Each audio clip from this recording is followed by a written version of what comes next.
D-Train has fallen out of favour in CSGO, and Valve have let it take a backseat whilst they not so secretly revamp it. On July the 2nd, 2014, they released a screenshot showcasing the new bullet penetration model. But more interestingly, it showed a sneak preview of a new version of D-Train. In all honesty, I didn't even notice it was different until I compared it with a screenshot of the current map. As much as I'd like to read into it, it doesn't show too much. The crate on the left has been rotated. The textures arguably look neater and less distracting, and the ceiling is now darker. I'm assuming that fog is actually from the bullet hitting the crate. Visibility has always been key in CSGO, but the white paint job here doesn't look as though it serves any gameplay purpose, and instead just blurs the transition between two textures. The view over the balcony in the distance, if anything, is more confusing than it was before. What are Valve planning for this map? I think Train's a good map, but Valve will probably never go back to using Train based on what I've talked to them about, like at the last majors. Train's done. Really? So, because I know people were rumoring around that they were like doing changes to it and stuff like that because they saw like some leaked screenshots. It's not happening. It's done. It's donezo. I mean, from what I talked to them about, they're done. Well, according to this video, nothing. It's been scrapped. Finished. But let's pretend that it hasn't. Let's imagine that Train, a staple map since the early days of Counter-Strike, can be redeemed and remade. What would it look like? Enter D-Train VE, designed by Volcano. He previously worked on Cache and later helped FMP1 to remake it where it became an official map. He also worked on Crown, and his adjustments to Nuke were later included in the official map. It kind of makes sense that we should listen to him since he seems to know what he's talking about. Reading his blog about the project highlights his general goals. He has widened choke points. He has increased player readability by making textures either simpler or lighter.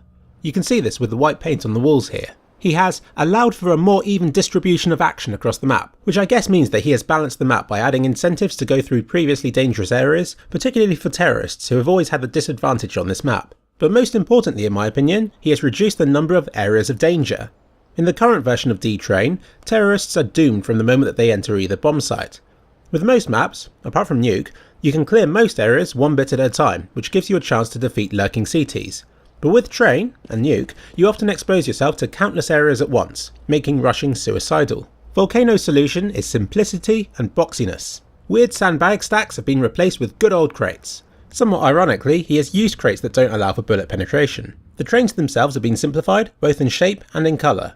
It's easier to know when you're hidden and when you're exposed. Graphically, this could be a backward step since its result is closer to the old 1.6 version than it is to the current version, or even the old CSS version. Gameplay wise, it's potentially a big step forwards.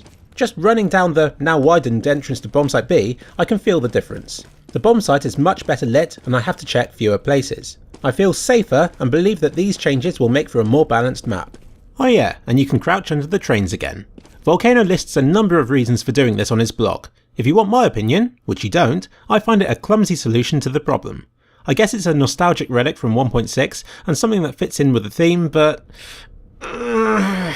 it still leads to bitty firefights where you have to check a number of similar looking places. Actually, the dark brown shows people better than I thought it would, but it doesn't hide the fact that there are so many corners to check.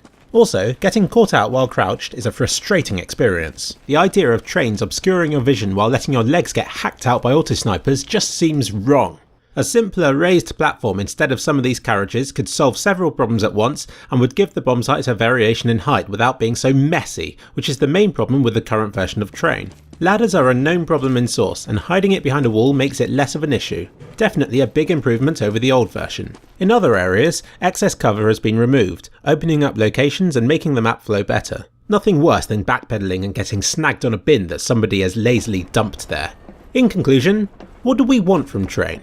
Volcano's approach has been to iron out current problems with the map by resorting to what worked with earlier versions. What we've got to remember is that even back in 1.6 the map was biased against terrorists. Volcano has added some variations of its own to the formula, like shifting bombsite A to a new but familiar location, which may make it fairer. But is it enough? How much can you adjust a map like Train? Has it matured to the point where it's no longer the same map if you add a new corridor somewhere? Would Valve dare make radical changes to it in a bid to make it fair? Do we even want Train to be fair? Going back to what Sean said earlier, perhaps they won't even bother with Train.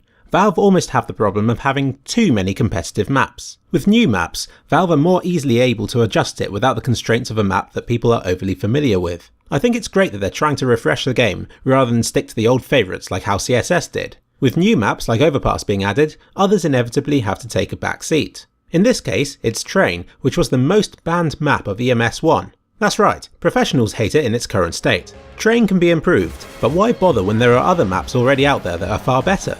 Is Train even worth saving, or is it best left as a good memory from times long ago? Discuss.